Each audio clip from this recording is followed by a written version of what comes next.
ever since Donald Trump came to power, shall we say, his big beef has been with China. Now, here's the thing. Back in the 60s, you obviously had Nixon went to China and opened up Chinese markets to the West for the first time. And the Chinese government saw the advantages of that. And as a result, China, the Chinese economic giant, has started to rise more and more and more. And indeed, more Chinese people are joining the middle class more than ever before, meaning that they have more spending power, meaning that they want to spend more money. And as many people have estimated, sooner or later, they will want some sort of more I can't even say it. I want to say decromatic, but it's not. Democracy and a democratic say. That's it. That's what I want to say. A more democratic say in how their country is run. So, and in many ways, China. You can argue that China is no longer a communist system. Yes, there are lots of weird and strange, rather weird laws they've got over there, like their social credit one, which is a completely, truly a bizarre and a thing to say. But I don't think that will last long. But that's another story. But China has constantly been on the rise, and because it has a large population, that means, as I've said, more people joining the middle class, more people having spending power.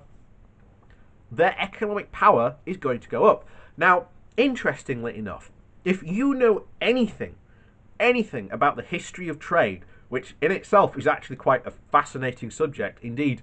What was it now? There's a lecture on YouTube, and I think I'm pretty sure if you put in like the history of trade, you'll find the lecture. It's about a 3 hour lecture about the history of trade and how it has affected our planet. And if you watch that right up until the 19th century, China was a massive world player in trade. Indeed, up until the Industrial Revolution, many countries were nowhere near the economic output of China.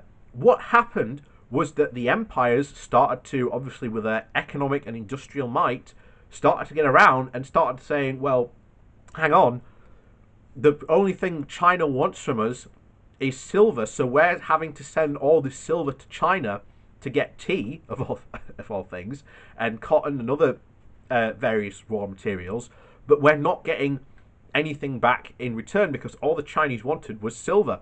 This is where the whole opium wars came in, and all that came in, and then you got the big unequal treaties, which is again a massive part of Chinese history and against imperialist history against China.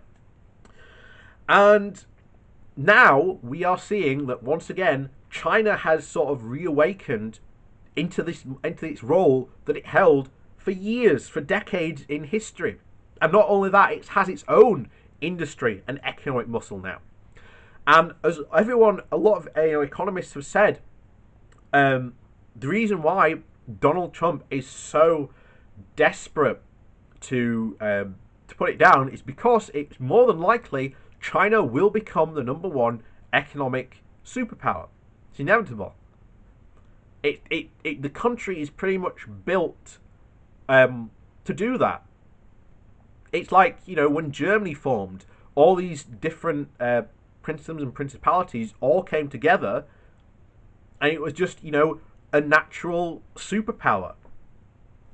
That's what China is today. And you've seen ever since the beginning of his administration, Trump's going banging on about China. And yet, the reason why is a lot of these people that bang on about China is that they can't seem to accept that they can't put China back in its box. They were responsible. A lot of these people were responsible for, awakening the dragon, as it's called. And you can't put things like that back to sleep. You've just got to accept that China's there and move on. You know, economists have gone on about all the different stuff that Trump could actually do, policy-wise, to bring in to the US to help, the US be more better in its way. But instead, Trump and all these other people have now decided we're going to punish China for existing. I mean, you look at the whole COVID thing, and you've got people running around blaming China for COVID. China, where it started, did one of the best responses in the world around it. And if we want a more better worldwide organization, you're going to have to accept that China is there and it ain't going away. Much like, and if you want an example, you've only got to look at the Brexiteers who have said for years about, oh, don't worry, the EU is going to be gone in 5 years. And they've been saying that for decades. But the latest round in this new US-China is TikTok. So, let's go over this then, shall we? So this comes from politics.co.uk. So, in the last 2 years, TikTok has risen to be one of Facebook's primary competitors. The social media platform has attracted 2 billion downloads worldwide, with 80 million in the US alone. Admittedly, those numbers fall way short of Facebook's 190 million US users, but it is growing steadily. And it is clear that Facebook wants a piece of the pie. Luckily for Mark Zuckerberg, the Facebook CEO, the consensus is that its ties to China make TikTok a privacy nightmare.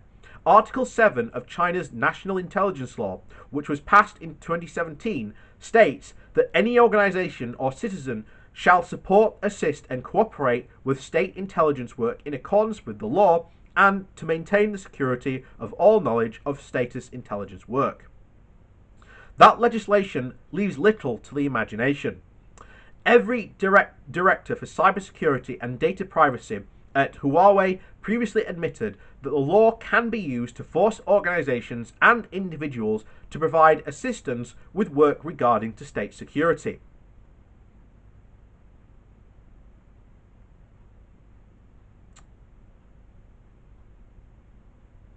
There we go. The potential for TikTok to perform covert espionage on behalf of the Chinese Communist Party results in an unpalpable risk. For Facebook, it creates the opportunity to encourage direct government intervention that would allow it to dominate its competitor. The government in India recently banned TikTok on national security grounds. Now, Facebook is drumming up nationalist feelings in an attempt to make US President Donald Trump do the same. China is building its own version of the internet focused on very different ideas, Zuckerberg warned last Wednesday. And they are exploring their vision, then they're exporting their version to other countries. Despite this patriotic rhetoric, the reality is that Facebook is focused solely on eliminating its competition so that it can fill the vacuum. If its maneuvers are successful, it could let the company roll out a TikTok clone called Collab. The signs that TikTok could be about to be excluded from Western markets are obvious. The Huawei ban in the US and more recently the UK reveals a glimpse into the app's potential future. The writing is on the wall, and if a ban were to occur, Facebook could further monopolize the US market, a result that can be hardly called a win for consumer privacy. Despite the privacy concerns that follow Facebook everywhere it goes, and the fact the company is defending itself on Capitol Hill for the third time in 2 years, the Trump administration appears keen to prop up Facebook's dominance. At the weekend, Trump announced that he's indeed preparing to ban TikTok in the US. This should, perhaps, be understandingly considering Facebook's track record of providing US intelligence agencies the same time of espionage capabilities that TikTok is accused of providing to China. Unfortunately for Zuckerberg, even Trump's intervention may not be enough for Facebook to win the TikTok battle. This is because Microsoft has just announced that it is in talks to buy ByteDance to acquire the US and Canadian, Australian and New Zealand parts of TikTok's businesses. If that deal is successful, Microsoft would remove the Chinese threat from TikTok, and with Microsoft in control of TikTok US, user data would be held on US servers and no longer at risk of China's security law. There would also be no longer a legitimate reason for US TikTok ban, much to Facebook's annoyance. Microsoft is another company that has proven itself agreeable to working with the US intelligence, and as a result, it seems likely that this outcome would be acceptable to the Trump administration. After all, US intelligence is unlikely to care who owns TikTok so long as it's a US company, upon which it can serve warrants as well as gag orders. TikTok understands that to compete in the US, it is going to need to put international concerns regarding China to bed. Selling to Microsoft would be one option, but TikTok appears to have another card up its sleeve.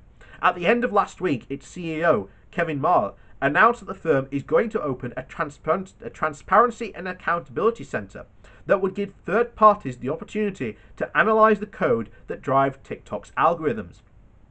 He also claimed the center would allow for transparency analysis of its data practices. Providing this kind of transparency is an extremely strong move, and it could theoretically be a game changer. If TikTok can successfully use transparency to create the kind of trust in the platform, a US ban would be understood to be a political and economic, as opposed to be motivated by security concerns. But at the same moment, my statements are just claims. White terms like open and real time are impressive, and we will have to wait to see what TikTok actually brings to the table. Only then will we be able to make concrete decisions about security and privacy on the platform. The big question for TikTok is whether it can actually do enough to create trust in its platform. Can it provide real evidence that it is not being compromised by Chinese interests? And it can do these type of things that prevent itself from being banned, handing the US market to Facebook on a silver platter. Only time will tell, but it certainly appears that TikTok's best option for beating Facebook may be to cash out by selling to Microsoft, however reluctantly. And it's kind of weird that you see this, but as I've been, one thing that I think is really important to notice about China, because a lot of people are very, very anti-Chinese, and I guarantee we're going to get a lot in the comments below. But when you actually really look at China, yeah, it has a lot of problems, but there are some problems in China where its solutions actually come forward and help the West. A big example, back in the early 90s when China was really starting to boom, you had the whole knockoffs, like, the whole Burberry knockoffs, whatever, big name luxury handbags that were just made in China and, were complete knockoffs of the real thing. These boomed. However, now in China, Chinese companies have started to make their own brands, and some of these brands are as big as some of the big I don't know handbags. I'm just going to admit that they're as big as some of the names like Burberry are over here in the West, and now they're looking at exporting their brands over here to the West. But this creates an interesting problem because China has never signed up to intellectual property laws.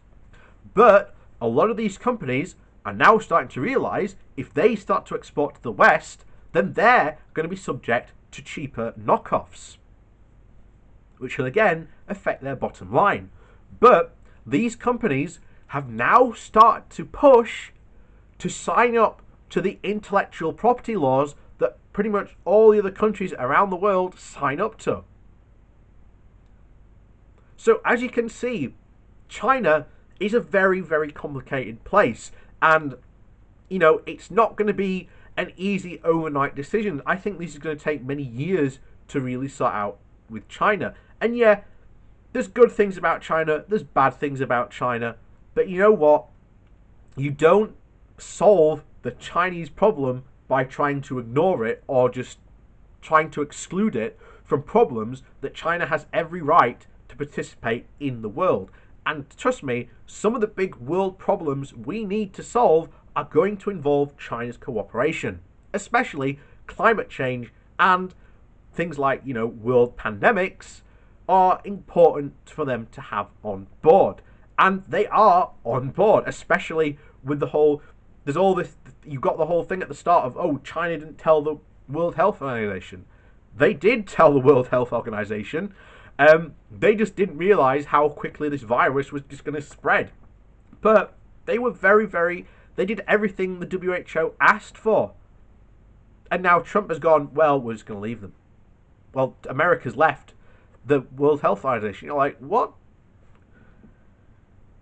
But there you go. That's the crazy US current Chinese relationship. And it doesn't get any better by trying to ignore China.